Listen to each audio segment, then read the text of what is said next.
Welcome in HRTV. My name is Simonou Trávníčková and I work in AKADEMIÍ Libchavy as a coach and trainer, and I introduce the topic of applied improvisation to Czech Republic. Therefore, I've invited my friends from Netherlands, Raymond, Hi. because he do applied improvisation all around the world and is a great trainer and facilitator. And I want to find out how do you do it in your courses and what's interesting about applied improvisation. Yeah, well, great. Thanks for inviting me. Really nice to be here. It's the very first time in Prague, actually. Oh. Nice to be here. We're welcome. So, Raymond, what is it, the improvisation? Thanks for asking me. So improvisation for me, I think, is about interaction. It's about playful, open, energetic interaction where people appreciate each other and are really, really responsive to each other.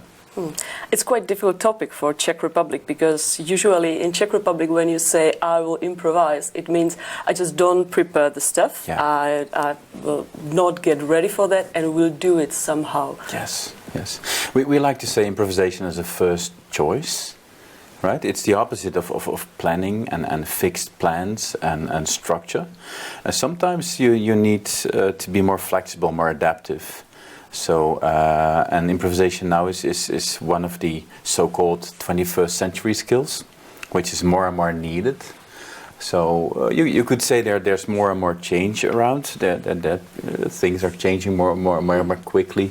Information sources are available more readily. So people need to be able to be flexible with that and to be able to change and to be more flexible with change. Because when I'm trying to explain to my clients what the improvisation is, I usually talk about, no, it is not about don't prepare and don't make a plan. No, it's about doing a perfect plan, prepare very well yourself, and Yes. then when something starts to be different than you expected, then you were able to react in the moment. And Yes. then this is a moment of improvisation. It is not about not planning, but it is it's about being in the moment and be able to react. Yeah, well, that's actually one of the very first reasons that my clients come to us, because they feel that their staff is very result driven, which is good, very cognitive oriented, and but that's something different if you want to really be aligned with clients and with your market and with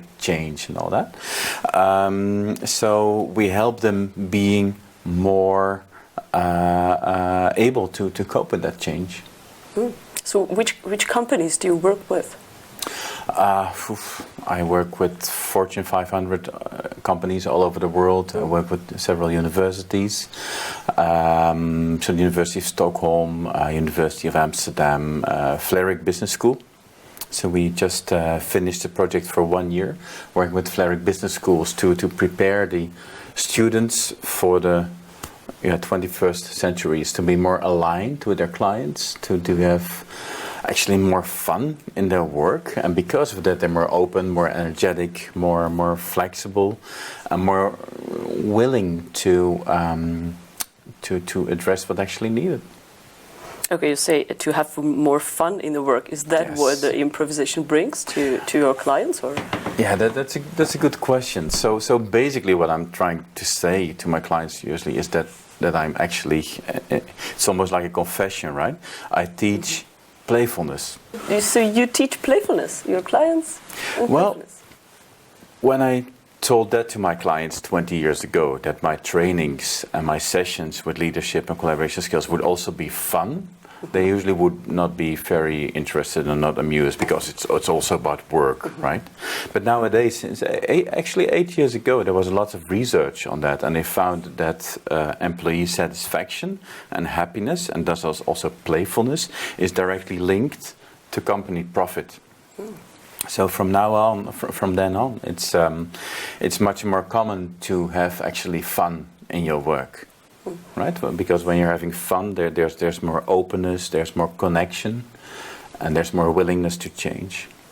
Yeah, it's very interesting, because in a lot of Czech companies we're really trying to get the achievement, like get the goals, and really focused on achieving goals, than on being playful and Yeah, and I think it's really good to be task oriented like that and result driven. But if you're just that, then things will go wrong at the end, because people are just like machines and all that. And the other part of that is more relation-oriented behavior. So if people are playful with each other, they're more open, and openness is said to be to cause 80% of the problems within organizations. So 80% of 80%, problems? yes. 80% of problems is due to lack of openness within organizations. Oh. And so helping employees just with being more open to each other, having less hidden agendas, the management being more transparent about their decisions, that helps a lot. So especially when teams are working for a long time with each other, have been working 25, 30 years with each other, they need to be more invited to be more open. And applied improvisation is really, really a good choice for that, I think, in my trainings. So being playful, actually, so I've been centering around how to help my clients be more playful. As you talk, I hear it as, and I also explain to my clients, it's really about, everything is about communication, and it's about cooperation in between people. So it's everything we talk about, bring the playfulness, openness, it's about relationship, communication, how to do it, that yes. We feel well in the company and the company's achieving the goals. So if you use for this training applied improvisation, so what's the distinction between the trainings you did before without using applied improvisation and the training you use now yes. with the applied improvisation? Yes. So I think a lot of trainings that I did were very cognitively oriented. So it was all about the brains and about being only addressing the brains and the head. And it was about the results, it was about the cognitive and theoretical models. So with applied improvisation, we're addressing more and more the heart and the hands. What does it mean to address heart and hands? So for example, at Nijrode University in the Netherlands, we use the head, hands and heart model. So the head is about being cognitive, and the heart is more about being aligned with, for example, your colleagues, your direct reports with your clients. It's more being aligned on a more emotional level, really addressing concerns, for example, of their clients. And the hands is more about exploring things. It's more about starting to actually do something. And at the Center for Entrepreneurship, for example, we have students who used to write their business plan on their little office, and then as soon as they're finished and it's perfect and it's all planned out, then they would go and see if the market or the clients are actually interested in it. If someone wants the thing that yes, and they found out, oh, maybe not.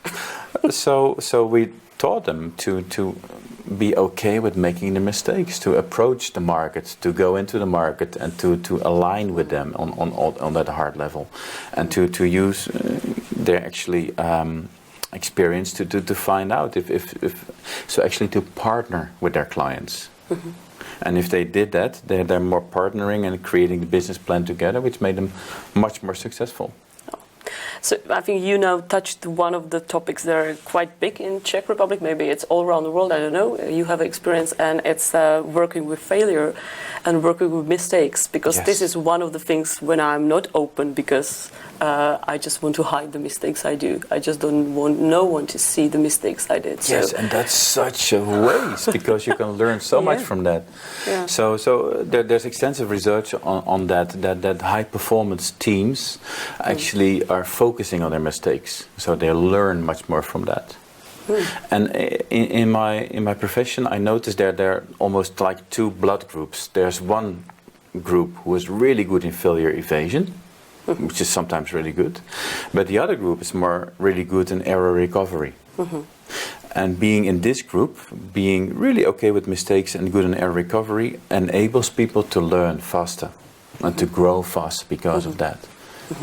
Right? And of course, the severity of mistakes plays a big part of that. But as soon as people are okay with mistakes and being able to just make progress and see what's happening, we say plan, do, check, action.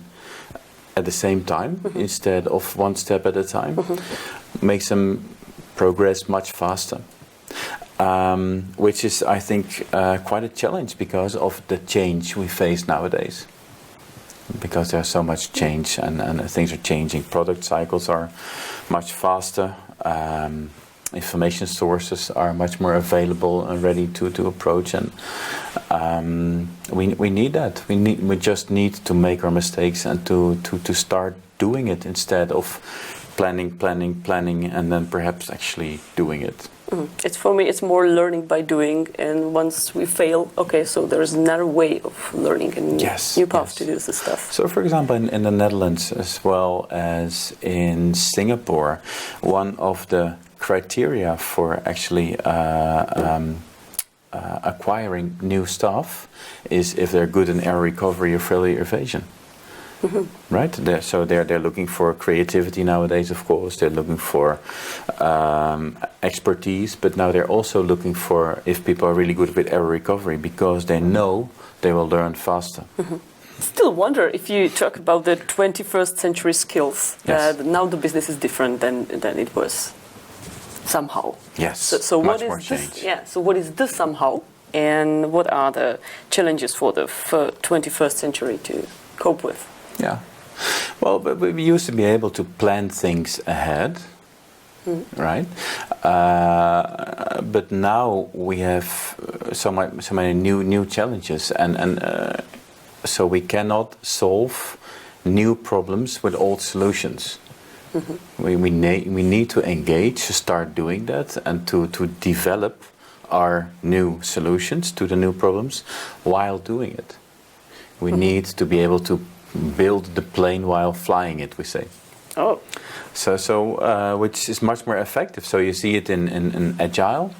And the Agile Manifesto is really grown popular and being used in project management and software engineering. And we need to build more agile leadership and better and more resilient organizations. I've met some companies that just decided we will be agile, and then the manager comes to say, from the next week I've learned this book about agile management and our team will be agile. But it doesn't work like that. You have to change approach to work, approach to things. So the people usually try to, so they hear about agile, oh yeah, let's do that, and they come up with the processes and with the functions and with the middle models, but then they find out it doesn't work because they don't work on the mindset and the skills of the team members.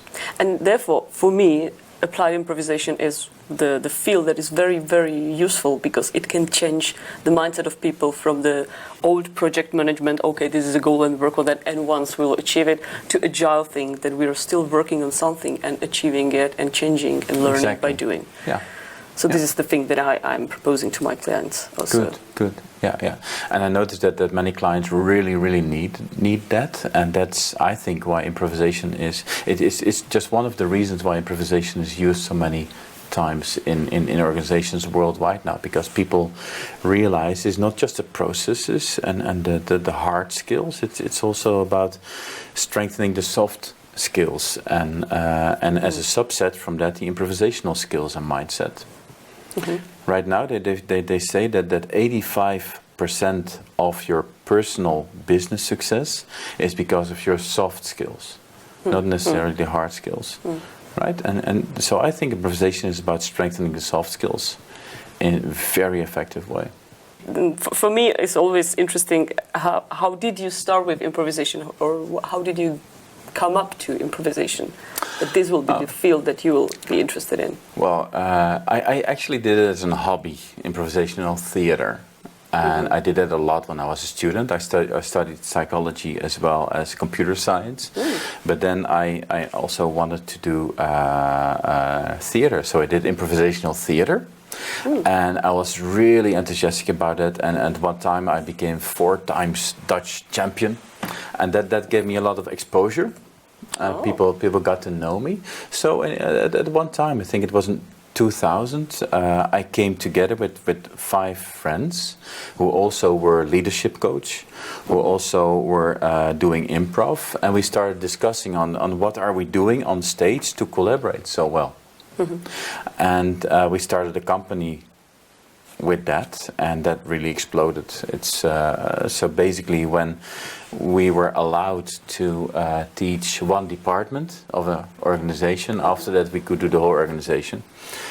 We did a big network organization, a data network, and the CEO actually quit his job to join us.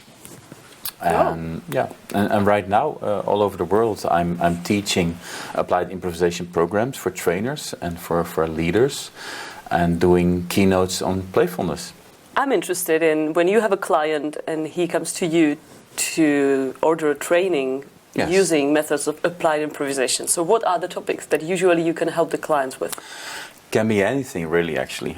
First of all, it's about the challenges of the clients, not about the methods. But I find myself using applied improvisation quite a lot on topics of leadership, to be a better leader, to be more connected to your team, with cultural change programs, with presentation skills, even trauma healing, and all that. And using applied improvisation enables me to really go much deeper with a group, because they're actually showing themselves. There's much more openness, more spontaneity, and because of that, more safety. In the training? In the training, yes. And actually, because I always say you can show things to people and you can tell them, but people actually will remember most how you make them feel. And I think that's one of the things which is happening with implied improvisation, that you really make them feel, and it's very affecting, actually. So if they feel so really connected during a training, if they really feel happy about it and more open and more spontaneous, you're actually teaching them that this also can be true in work.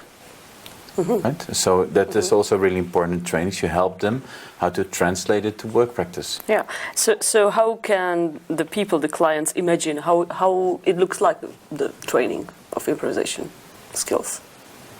Well, basically you engage into activities which help you to be more present, to be more okay with making mistakes, to behave yourself in a very adaptive way.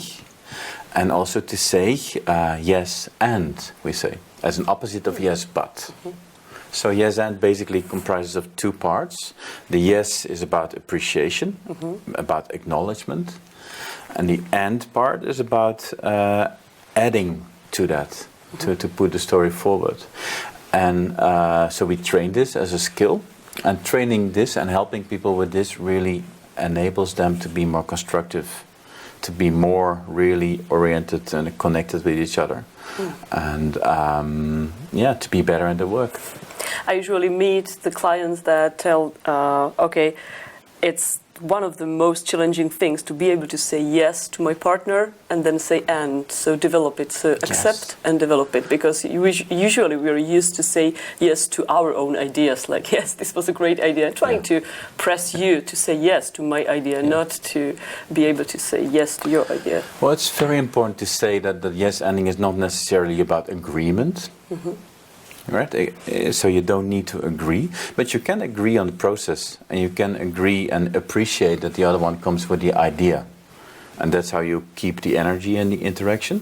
Yeah, that's how you keep the openness, and you create a lot of togetherness with that. Because if you listen, you can listen, you can just acknowledge what the person wants to tell you. That's right. So you say yes to, okay, I listen to you, what you mean, and then build on that. Exactly. Somehow.